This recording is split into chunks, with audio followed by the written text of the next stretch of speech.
Hello and welcome to the Webflail podcast, the podcast where we interview successful Webflowers about their 3 biggest failures as creative entrepreneurs. Now, obviously, this is the video recording of the podcast, but if you want just the audio, head to Spotify or Apple Podcasts or wherever you get your podcasts to listen to the edited version there.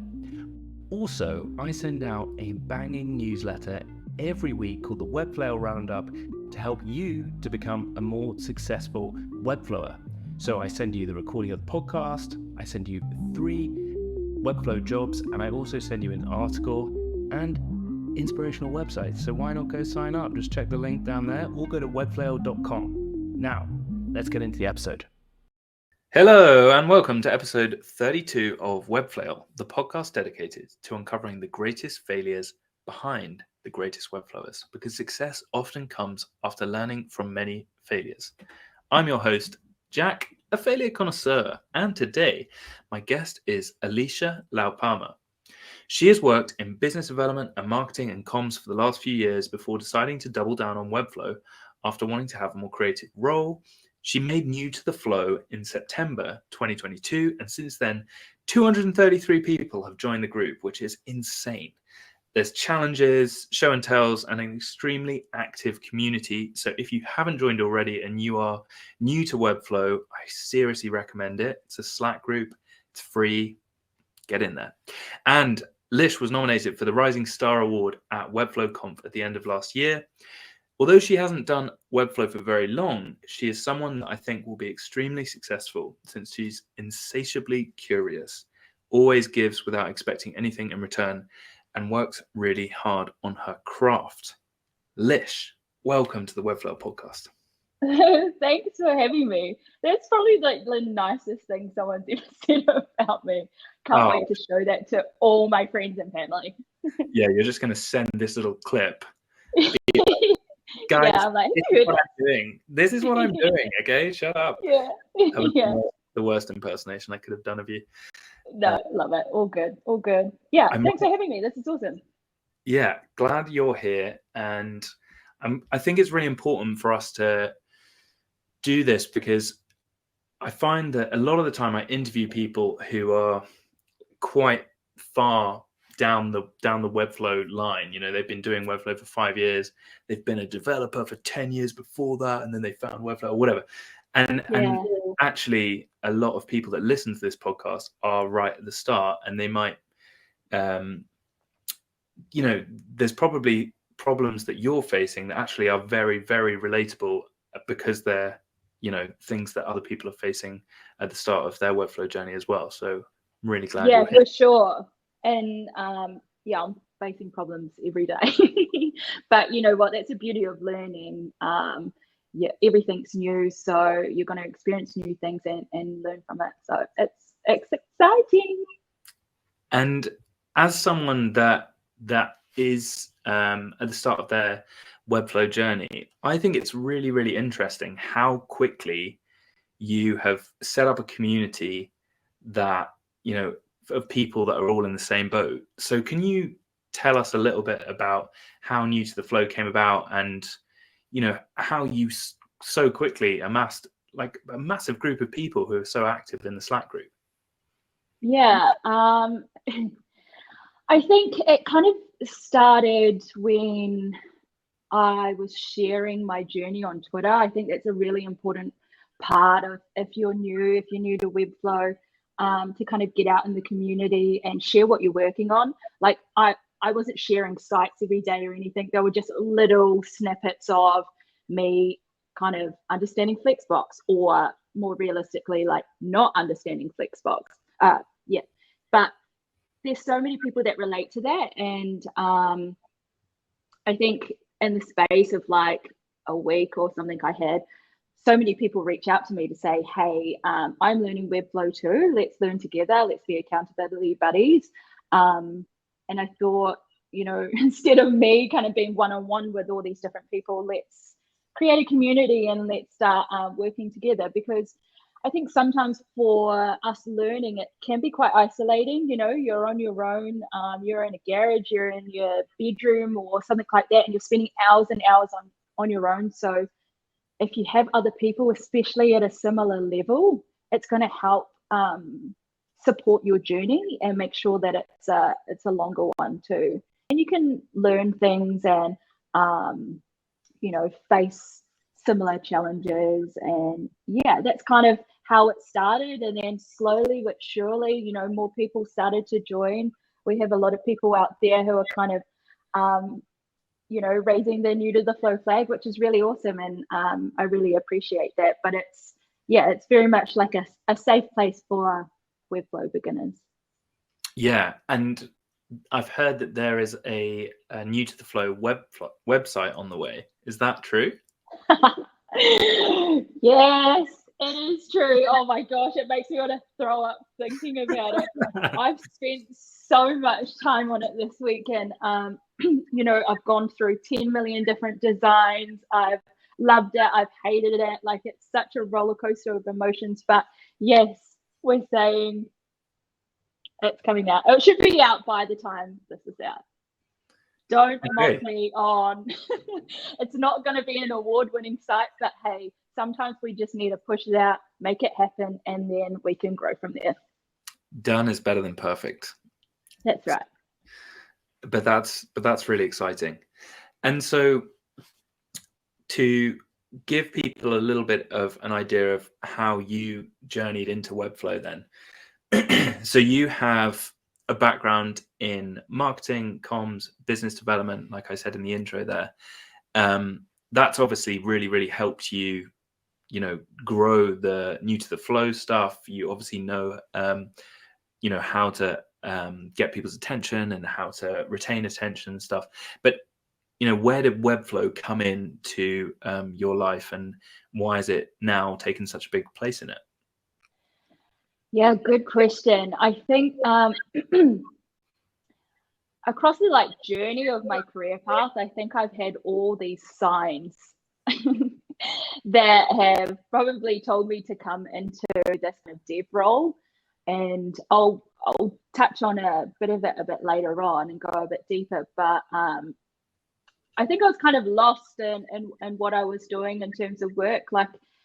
Although the marketing stuff is really exciting and communications, I just wanted a bit more. And I'm someone who has a thirst for learning. And so I was looking for that kind of next thing to take grasp of and fully understand. But at the same time, I was working on an app with my brother and a friend, and it's probably going to hate me for saying this, but we'd have these meetings, and quite quickly I realized that I was just the glorified admin girl. And that didn't sit well with me. And so I was kind of like, no, I'm going to prove a point, and I'm going to start upskilling myself so I can be on the tech kind of build team. And it kind of was like the universe aligned, and I was thinking, I'll look at building a website. And then I started looking into Webflow, and basically as soon as I watched one video, I was hooked.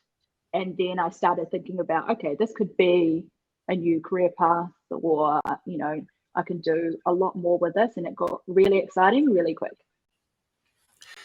Interesting. Okay, I want to dig into a few different things you just said. So First of all, what is the app, or what was the app? Is that still happening? It's still something that's it's like a bit of a passion project. It's a fitness app, which there's 50 million out there, but my family's really into health and fitness. My mum comes over for a PT session every Saturday. So we wanted something that we can connect with each other on and motivate each other and stuff like that. So it's kind of been parked since I'm going into all this Webflow stuff, but it's still definitely something that I have in the back of my mind of that would be really cool to do one day. And that's coming out at the same time as the new to the flow website? Yeah, absolutely not. I think I need a lot more technical skills, but you know what, I'm on my way, and I think I've already proven my worth a lot more in terms of the build side of things. And you use the phrase "glorified admin girl," which I I see you're saying that with a smirk. But one thing that I've been really conscious of doing this podcast is, as someone that's trying to get guests on, I have a bit of a responsibility, I guess, to kind of curate what a Webflower looks like, or at least be aware that the guests that I'm bringing on, you know, they are people that are considered successful Webflowers. And if you don't see someone like you in a job role when you're looking for jobs, or in an industry that you might aspire to go into, but don't see anyone like you there, then you might not see yourself as capable of going there, or might not even think that that's for you. So you use the word glorified admin girl, and I know you were kind of joking about that, but do you feel that the Webflow space is becoming more diverse, just both with genders but also nationalities? Because I think with Claudia, Alessia, there's different communities with Floxies, etc., for girls, and different kind of niches within the Webflow community as well. So I guess what I'm trying to say, Bill, on the edit, you're gonna have to cut this question massively, sorry. No. What I'm trying to say is, why didn't you get into Webflow earlier, or at least why didn't you, or has Webflow given you the chance to become a tech builder when you never thought you could? Yeah, I think to be honest, like I always back myself, so I always know that I can do it, and that's part of why I try to like prove my point a little bit. But I think I just didn't really understand it. I didn't know what it was about. I had this perception that, to build websites, you need to code and all that stuff. And I kind of thought it was a lot more technical than it has to be. So I kind of just ruled it out from the start. But I guess as I get older and I get more exposed to different areas of businesses, I start to realize that, these skills that we have in different areas can actually support you in these kind of technical roles. Because sometimes, like with the app, for example, I was driving a lot because I had the research and I had all that side, and I'm waiting for the tech side. So yeah, I don't know where I'm going with this, but I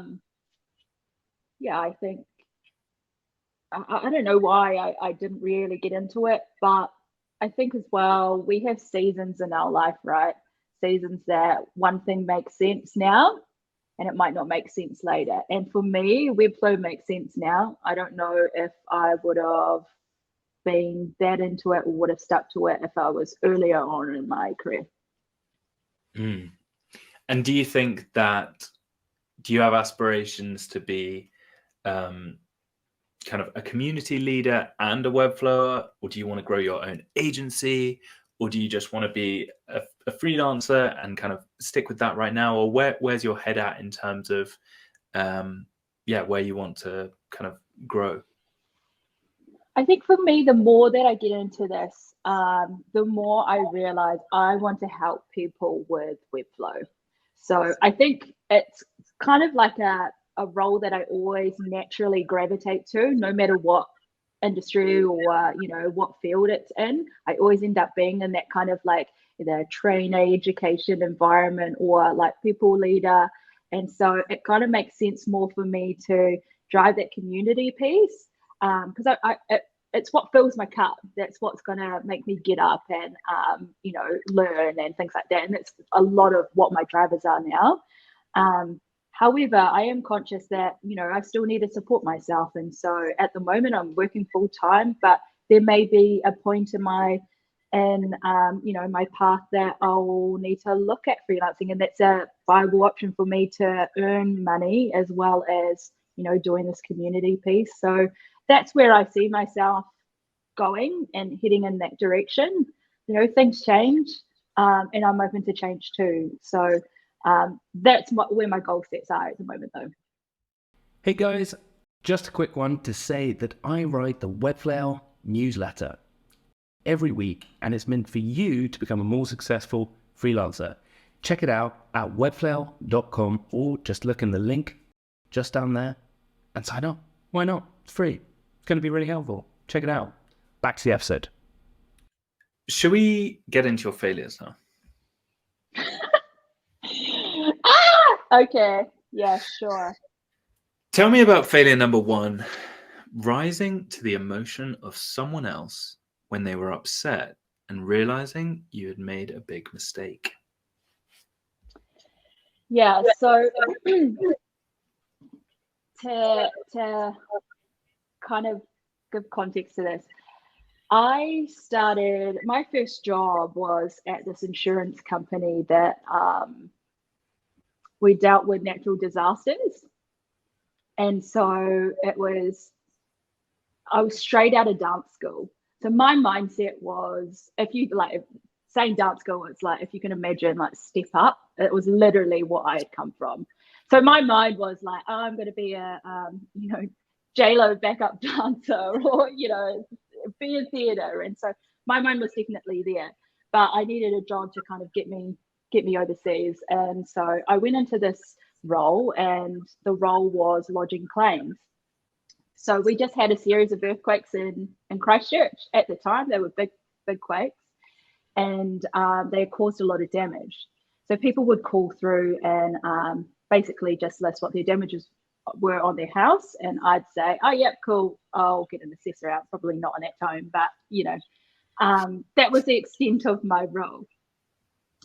And so this one afternoon I had a lady call through, and this is how young and dumb I was. I was probably like 19 or something at the time, but this is when I learned what the word irate meant.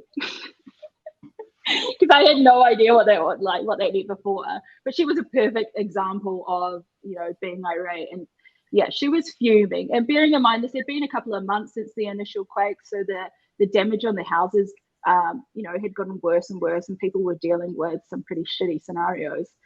And she called through and was asking for urgent repairs. And at that time, we didn't have a process for that. It was an unprecedented event. So it was kind of like new policies were happening all the time. And she was basically yelling down the phone at me to get somebody out. And I was saying, no, I can't do that. And, you know, I was sticking to the script. I was like, this is my job. This is what I'm going to do. And I wasn't budging from it. And it got to the point where we're going like neck and neck with each other. And so she was getting more angry. And as she was getting more angry, I was getting increasingly frustrated, you know, and short with her. And then she hung up. And so I turned to my friends and I was like, you know, my work colleagues, and I was like, oh my gosh, like this lady, you know, she wasn't listening to me, blah, blah, blah, not even thinking about the, you know, the extent of the situation. So I was going off, and, you know, as I was doing that, kind of like one by one, these people around me were getting off the phone, and they were like, hello, can you hear me? You know, I could hear that going on. And then all of a sudden we're all off the phone. I was like, oh, that's a weird coincidence that everyone's off the phone. And so we're all kind of sitting there thinking, you know, what's going on? And then, you know, you look down the office and there's people huddling in groups and kind of gasping. And I was like, okay, this, like, something else is going on here. And our boss had come over to us and said, hey guys, the phone lines are down because Christchurch just had another massive earthquake. And we don't know how big it is yet. And so I was like, shit, you know, my heart just sunk, because this poor lady had gone through all those, not only the initial quakes, they had a series of jolts afterwards. But as she was trying to get help to, get a roof over her family home, I couldn't even take the time to listen to her or, try de-escalate the situation. So that earthquake that happened that day was the biggest that we've seen. It was I think it was like 6.2 or something, and it was only 5K deep. But it was over 180 people had lost their lives. And so that really changed me and made me think about the way that I enter into conversations now. Compassion goes a long way, and people remember that. And, although that's a really extreme scenario, and I highly doubt that, people are dealing with natural disasters all the time, but, things happen. And for us as Webflow beginners, our main audience is really likely to be your husband and wife, or those small local businesses, people that are wearing a lot of hats in these small entities. There could be financial pressures. They could be getting a second mortgage on their home. They might not have time to spend with their family anymore, so their time is really short. And so these are the type of factors that we might not actually see going into conversations, but we almost need to be open and I guess be willing to listen if those situations happen, because you never fully understand the extent of what someone's going through. And just showing compassion, having empathy, it goes a long way, and that will help in terms of retention as well. People are more likely to gravitate back to you if you show those kind of soft skills. Yeah, I really relate with that, because it's cringe so hard just even thinking about this. But there was a woman who same this scenario. Yeah. I was like, should we talk about this? Yeah. There was a woman who was the brand identity designer for a project I was working on, and I was doing the wireframes and meant to do the site, and I was like, well, I can't do this without the brand identity. So either I make it or you give it to me. There's a deadline, And it was so embarrassing. I was messaging her and emailing the boss and stuff, being like, hey, still not hearing anything. And it's like a week goes by, 2 weeks go by, and it turns out that one of her parents passed away, and she was just not capable of being at work for obvious reasons. And I remember the first call that I had with her, because I was like, hey, when you get on the phone with someone who hasn't picked up for you for ages, I was like, hey, how you been doing? Yeah, good. Yeah, good, cool. So just wondered what was happening with the brand identity. And she was like, you've been mucking around over there. Yeah, I was so naive. So yeah, completely. I mean, obviously the extent to which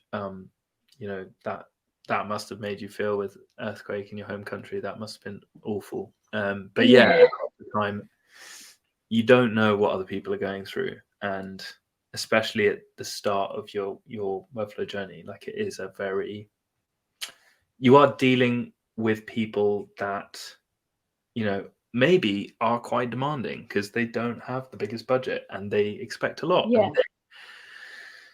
And they, might be quite stressed, or there's all sorts of things going on in people's lives. So yeah, and I think there's a way of still, we still need to safeguard ourselves and make sure things happen. Like in your situation, you couldn't move from A to B until it does, but there's just different ways to, I guess, deliver that and make sure that you're leaving those conversations happy, knowing that you weren't I guess coming at it at an angle that might be bad in the long run.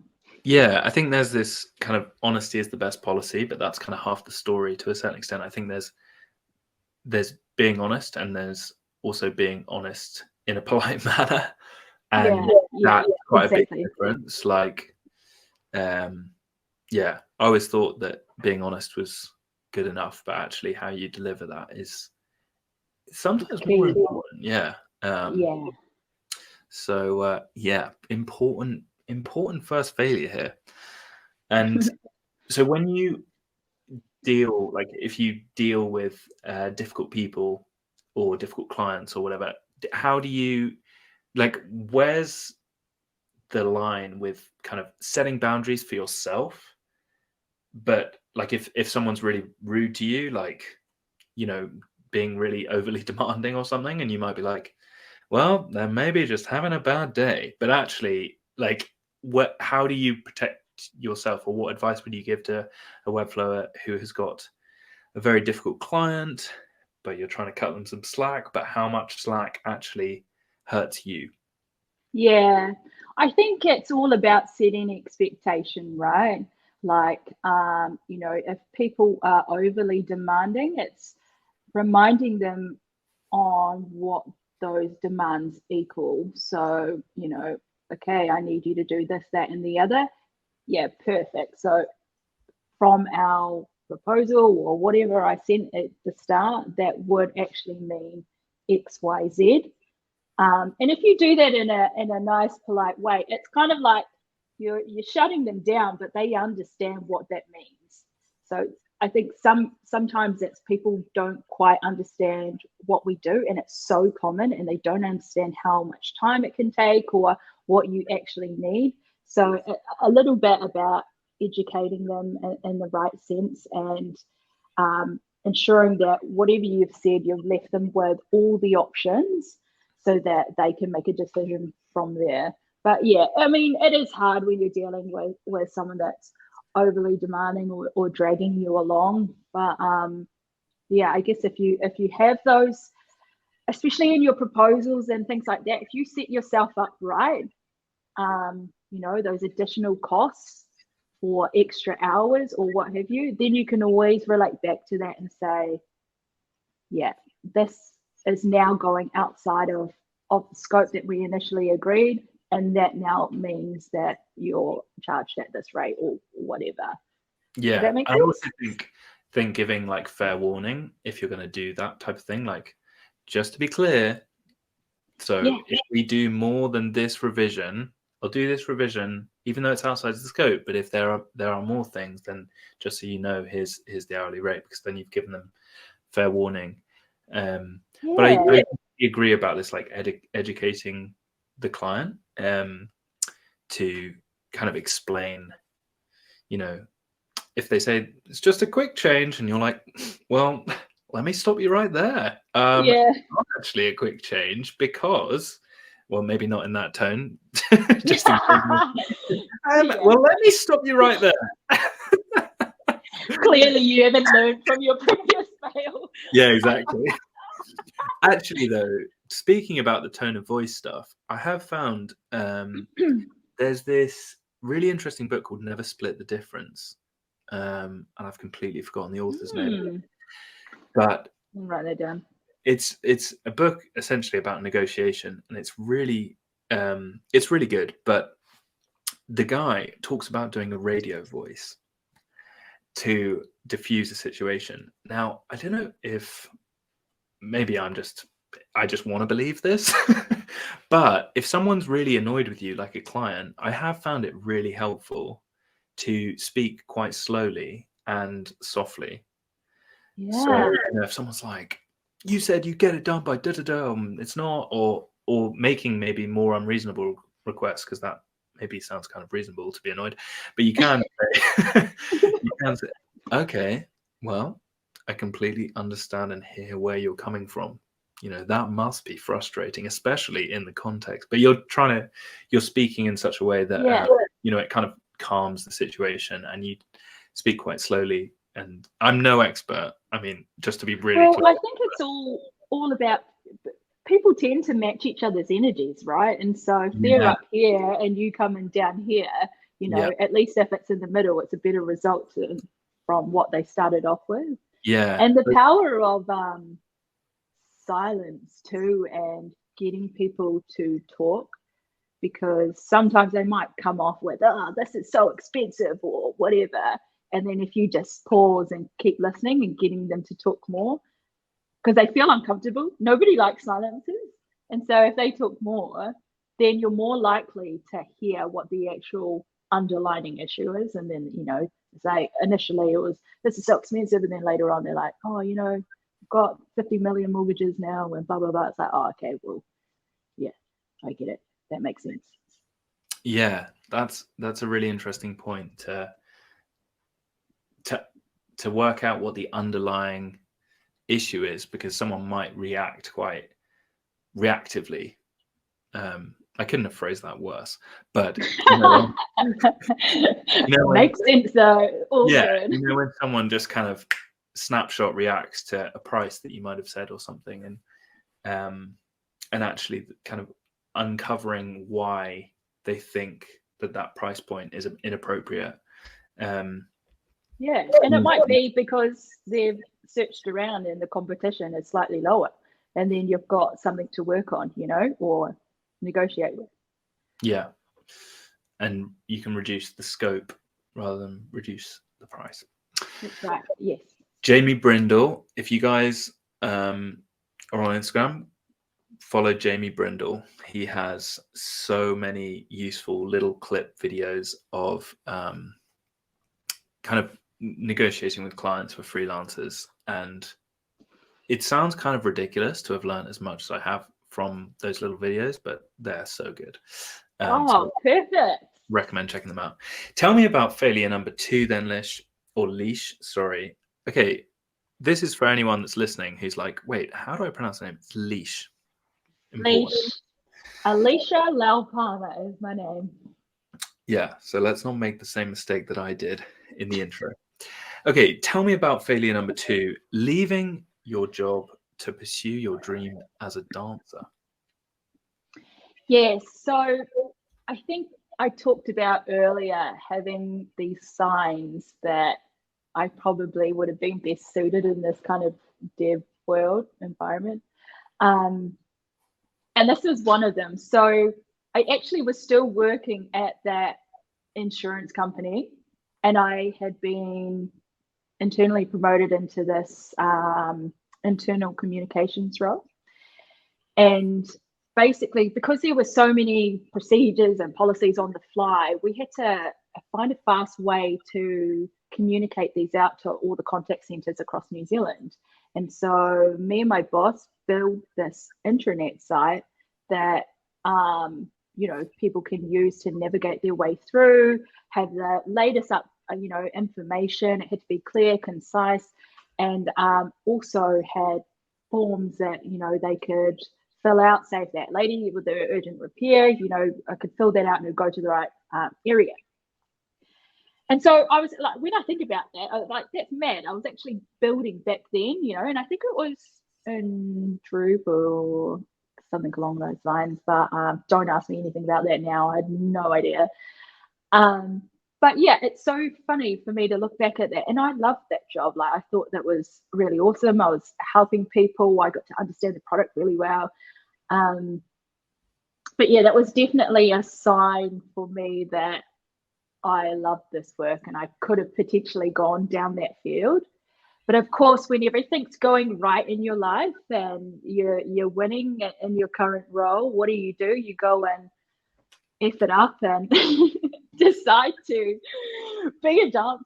Like, that sounds so ridiculous now that I'm saying it, but you know what? That was my passion, and I had danced from such a young age, and I literally did think I was going to be a backup dancer or, you know, in theatre. And so I said to myself, I had to give that a shot, you know, though that inner voice in me was telling me, go back, go give it a shot. And I had to. But what I did is I went into it with full force. I'm pretty chaotic anyway, so that's kind of what I do. But I quit my job. So even though it was great money, doing what I love. I quit it and went in.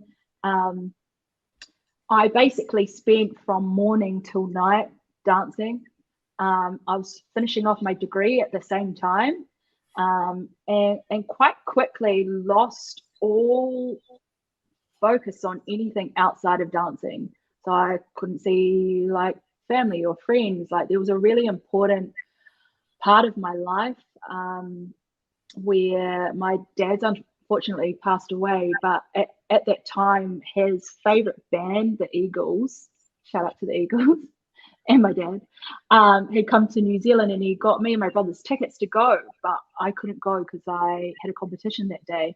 And so I had lost connection with family and friends, didn't have a job, so I wasn't that financially stable, only relying on kind of like student loans and stuff, and dancing from morning through till night, as well as competitions on the weekend and things.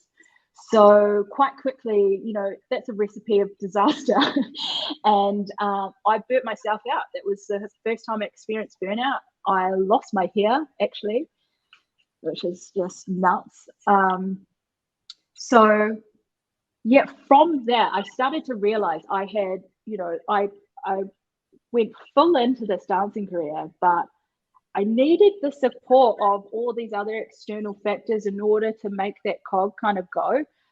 You know, I could have still kept my job and still try to pursue that career, you know, making time for friends and family and still doing things that I love outside of dancing too.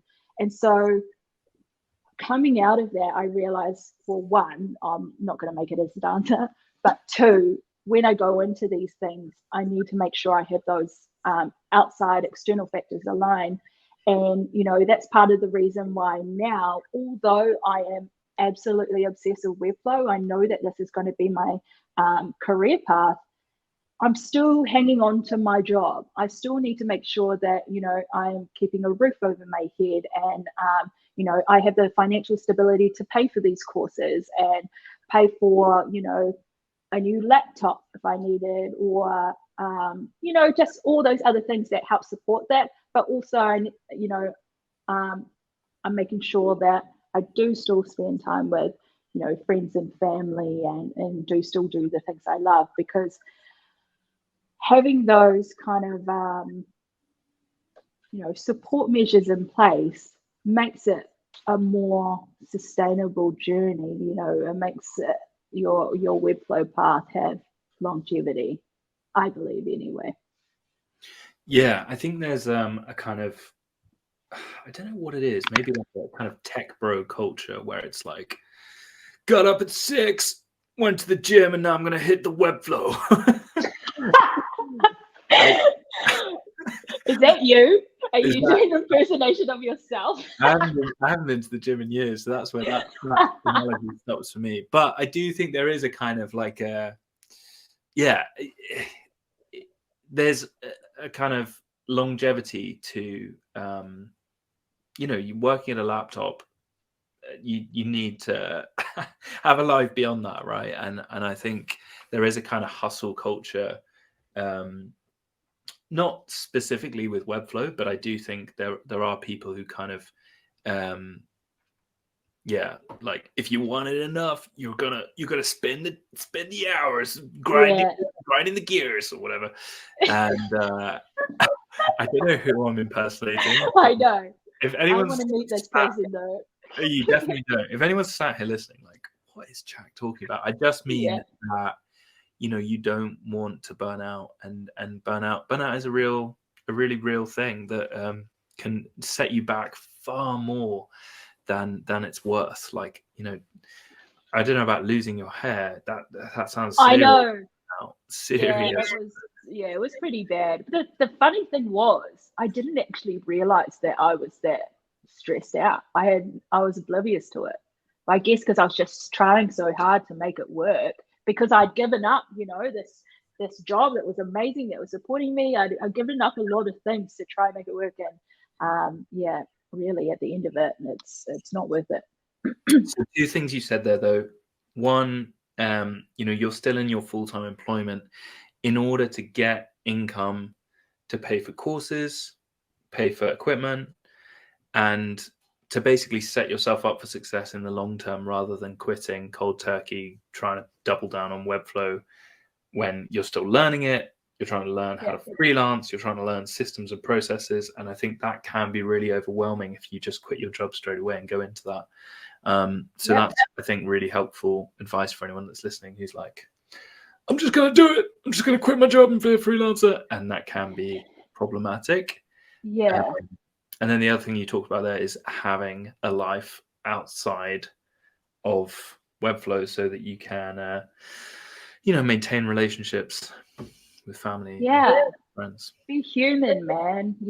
At the end of the day, like, is it worth giving up, holding those connections and making those memories? Probably not. Like, make sure that you're still doing that, whatever that means for you. It might even just mean, if you don't have a close connection with friends, family, might just mean doing another hobby, or going for walks, doing exercise, whatever's going to mentally stimulate you outside of it. But yeah, factoring in those things is super important. Tell me about failure number 3 then. Being too much of a yes girl and spreading yourself thin. Yeah, so this is a hard one, Jack. Because although it's a fail, I think I'm continuously failing at this as well. It's a really hard one to learn from and I guess stop doing, because I guess when you're excited about something as well, you want to take up every opportunity you can. But quite recently, and over the holiday period, I think I got to that point where, I still am in my job, so I still want to do the best that I can for that company. And sometimes, I'm always putting my hand up to new projects. So that kind of part of my life started getting up. And then, on the Webflow side, I'm like, cool. Now that I've learned like a little bit of fundamentals of Webflow, I'm like, what else is there to learn? I'm like, cool, I'm going to tackle client first. I'm going to learn how to be an awesome designer. I'm, going to learn about SEO or what have you. There's so many different avenues. And so at that time, I was like, yep, signing up to like every course, left, right, and center. And, like I do a lot of like walks and surfs and stuff as well. So quite quickly, my time like got really, really small. But what I realized was, especially with the learning side of things, I actually was kind of kidding myself, because I'd signed up and said yes to so many different projects that I ended up going in and kind of procrastinating and just like moving my mouse around or like watching like a minute of a video and being like, yep, sweet, like I've done a little bit of that, but I wasn't actually going anywhere.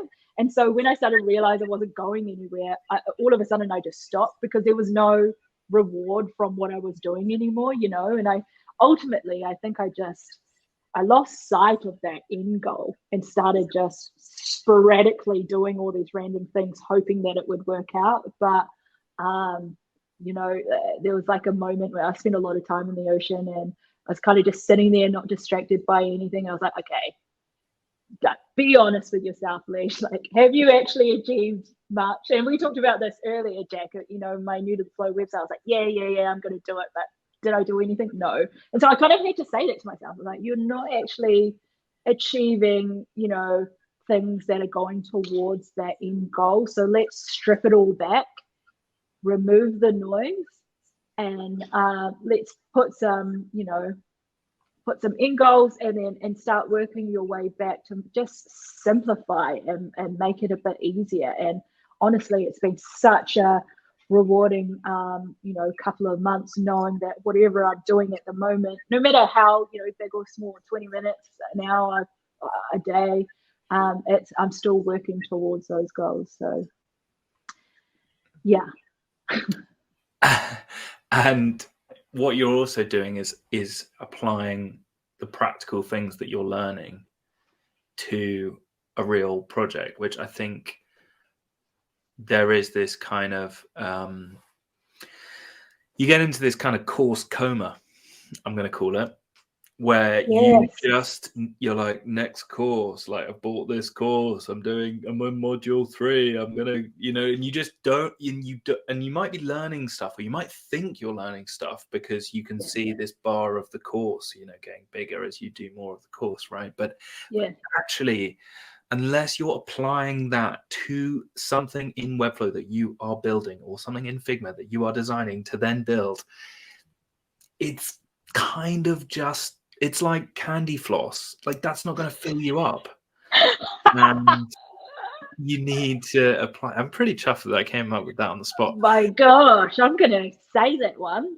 Thank you. That's a good one. But yeah, it's important to kind of practically apply it. And even if that is just practically applying that to building a homepage, or not even building a homepage, building a nav, or building a section, just practically applying that is a real catalyst for you improving so much quicker.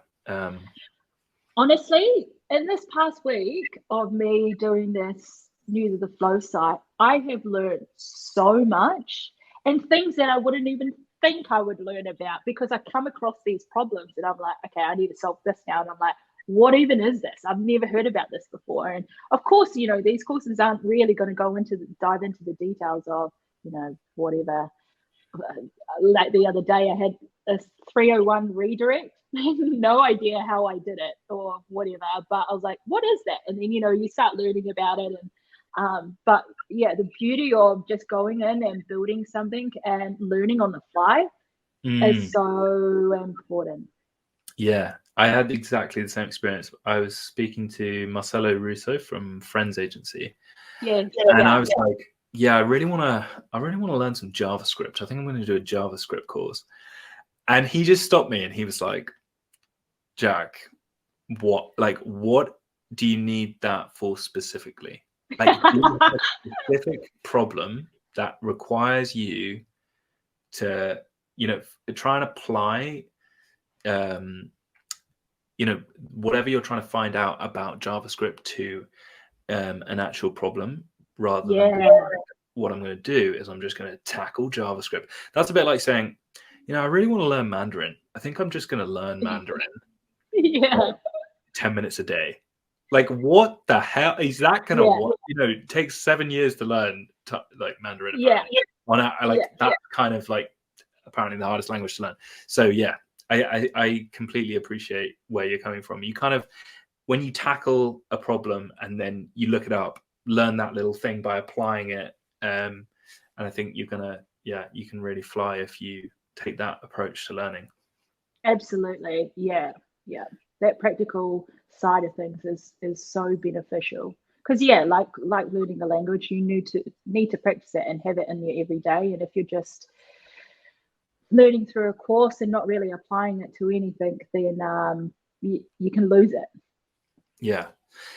And coming off the back of that, finding accountability partners that are in the same boat as you, and that's why I think New to the Flow has been such a success so quickly, is that you can say to Harry or whoever's in the New to the Flow, hey, shout out to Haz.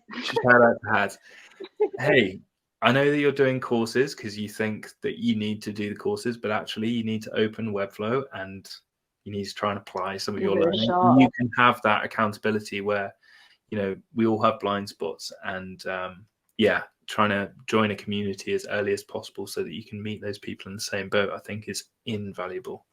Yeah, people at the same level as well. It's super important, because you come across similar challenges, or they know what you're working on, and so they can apply it to whatever project you're on. So totally agree. And was that the end of what you were going to say? I just lost it. I was like, that's it. It's like candy floss. No. Guys, it's like candy floss. Candy floss. I'm you trying. Learn anything, it's like candy floss. You can just say that to anything now. So I'm going to pull some nuggets out of this conversation before we wrap this up with the final question, which is the hardest question. There's a final question? There's a final question. Do you not know what the final question is, Lysh? No, I do. Okay, so some nuggets that we're going to pull out of this episode. So when you are dealing with clients at the start of your Webflow journey, often you're dealing with smaller clients. They may be on, tighter budgets. They might be quite stressed. I mean, anyone can be stressed at any, stage of their journey, and whoever you work with. But just remembering that when you come into a client call, or you're asking the brand identity designer for work that they haven't delivered, or whatever it is, just remember that they might be going through things that you don't know, and recognizing that. And if you treat your clients as you would like to be treated, generally it means that you can have a good relationship, and not just on that job, but all the jobs moving forward when they recommend you for being such a great person to work with. So I think that's a really, really important one to talk about. From failure number 2, big lesson is that dev work, might not be something that you think is for you, but it might come into your life, and focusing on it practically is going to really, really, really help you develop a lot faster than if you were just doing courses and thinking, I'm learning, but actually you might not be learning as much as you think. So making sure that you have practical application to what you're learning. And then finally, accountability partners, finding your community and making sure that you actually have people around you that are at the same level, that you can bounce ideas off, but also, challenge you when you think you're learning stuff, or you think you're heading in the right direction, and they might just say, hey, have you thought about this? Or, push you to do better than you would on your own and feel less lonely.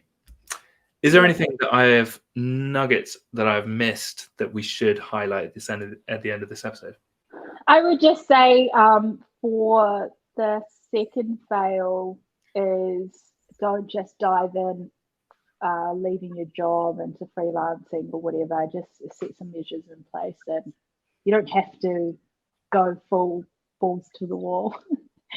You can. What a beautiful phrase. Yeah. You can still, work and keep going with this pursuit. It's perfectly manageable. 24 hours in a day is a load of time. Yeah, and making sure that you also don't burn out. Yeah, important. You do not need to kill yourself to be a successful Webflow.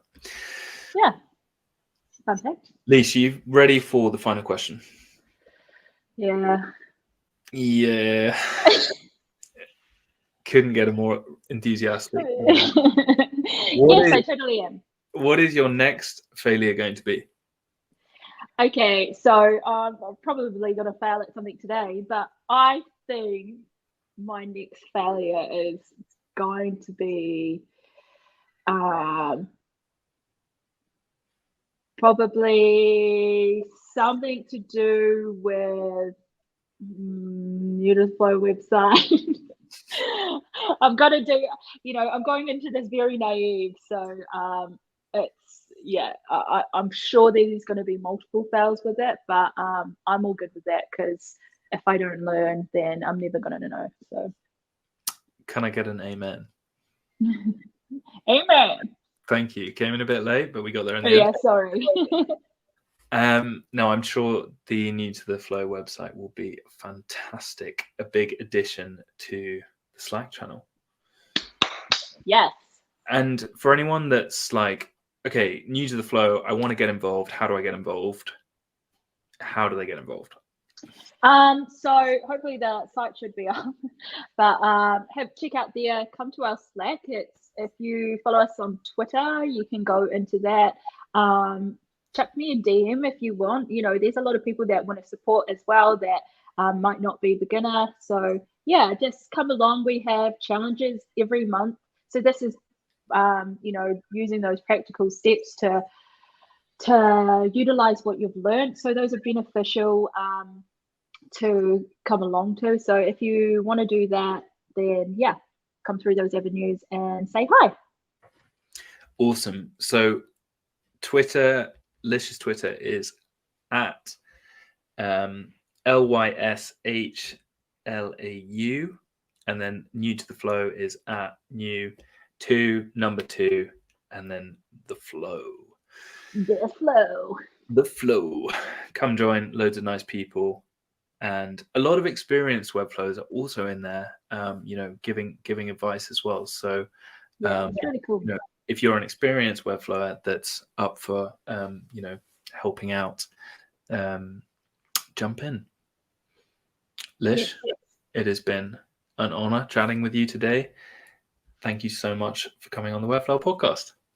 Thank you so much for having me. It's been so fun, and hopefully, we don't have to do another one because I wouldn't have failed as much as I had today.